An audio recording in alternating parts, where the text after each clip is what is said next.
all of us had done field research in different areas of Asia. Myself in China, Larry in India, Don Baker in Korea. And we realized after years of going thousands of miles to do this research that as we looked around British Columbia, we could see all sorts of similar phenomena and activities and religious centers right here in good old BC. So we decided, after a period of discussion, to put our heads together and try to organize a collective book that would be of value to everybody in BC who's interested in not only Asia and Asian religions, but also just the constitutive elements of British Columbia society as it's changed and developed.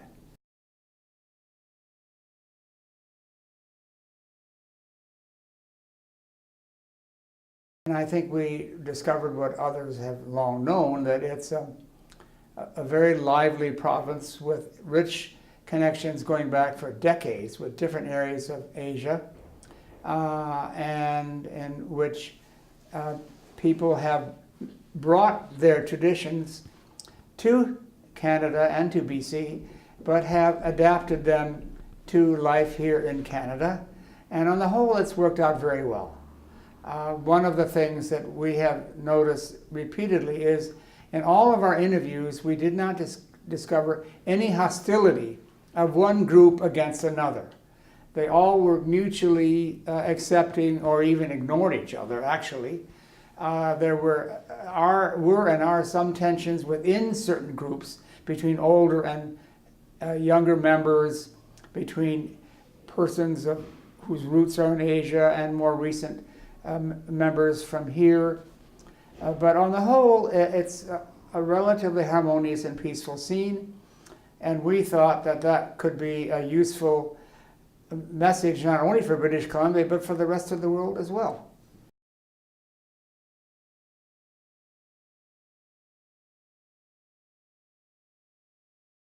Forms Islam takes here, which has been an issue elsewhere, have been basically very peaceful. They've adjusted to Canadian society and cooperate with each other and with others in the social environment.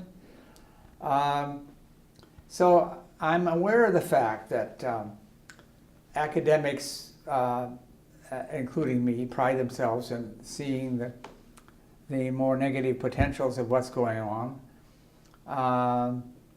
But in this case, we haven't really found any, except within a couple of the traditions where women are discriminated against and where there are tensions within groups.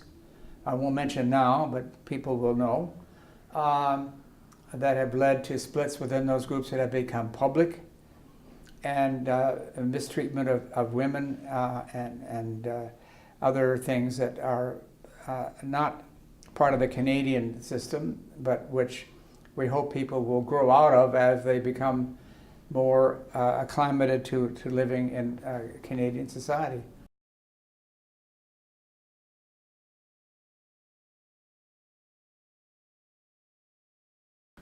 We wrote the book for everybody in this province who might be interested not only in Asian cultures and their impact here, but also in the changing face of British Columbia society.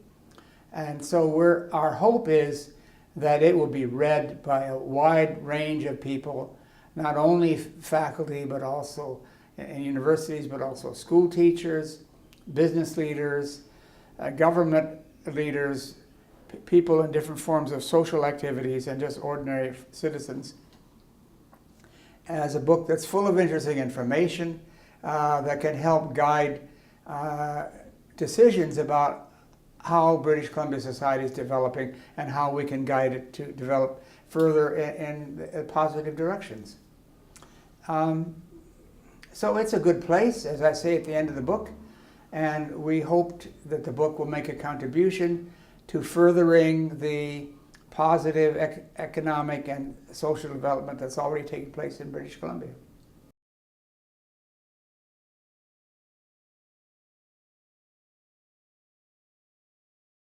Canada is a good, lively, and growing place. Those leaders are to be congratulated for what they've done so far and urged to continue the good things they've been doing to help make it an even better place, to be welcoming to people from other countries, to help them become settled, to clarify that being a Canadian means being loyal to this country, not necessarily forgetting your loyalties to other places wherever you may be from, and becoming a citizen of the world. I mean, BC is already a little United Nations, and it's a model of how we think the rest of the world could and should be. And so basically keep going along the way they've been going, but increase openness, increase encouragement for immigration and education of people so they can combine their local original traditions with what it means to be a good Canadian in the modern world.